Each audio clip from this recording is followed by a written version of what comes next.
ஆண்டவருடைய பிள்ளைகளே, இன்றைக்கு நாம் ஜெபிக்க வேண்டிய ஒரு ஞானம் என்னன்னா, யாரிடத்திலும் சொல்லவே கூடாத ஒரு 3 காரியத்தை தான் இன்றைக்கு நான் உங்களோட பேசப்போறேன்.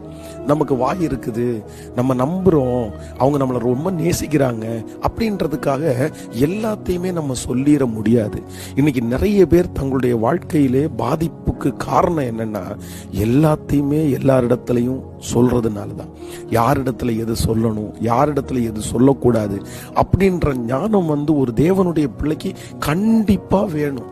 இல்லை அப்படின்னா நம்ம நிறைய பேர் மாட்டிக்குவோம், நம்ம நிறைய பேர் சிக்கி இருப்போம். சரி, இனியாவது கொஞ்சம் நம்ம ஜாக்கிரதையாய் ஜெபம் பண்ணி இருக்கிறது நல்லது.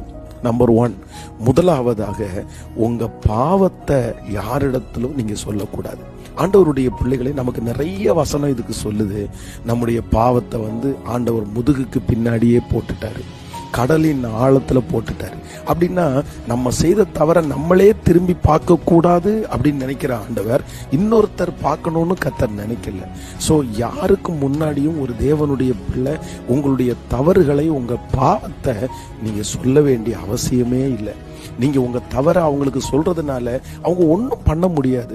உங்க பாவத்திற்கு விமோச்சனம் வாங்கி தர முடியுமா? உங்க பாவத்தை மன்னிக்க முடியுமா?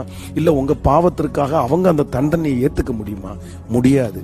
உங்க பாவத்தை சொல்லும் போது சந்தோஷமா கேட்பாங்க, அதற்கு பிறகு உங்களை ரொம்ப தப்பானவங்களா பார்ப்பாங்க. நம்பர் 2, நீங்க சொல்லக்கூடாத 2வது காரியம் என்னன்னா, நம்ம நிறைய நேரத்தில் கர்த்தர் ஏதாவது ஒரு அற்புதம் செய்யும் போது எல்லா அற்புதத்தையும் ஓப்பனா சொல்லிடுவோம். இப்படி இப்படி நடந்துச்சு அப்படின்னு சொல்லுவோம். ஆனா அது கூட சில நேரத்தில் ரொம்ப டேஞ்சர்.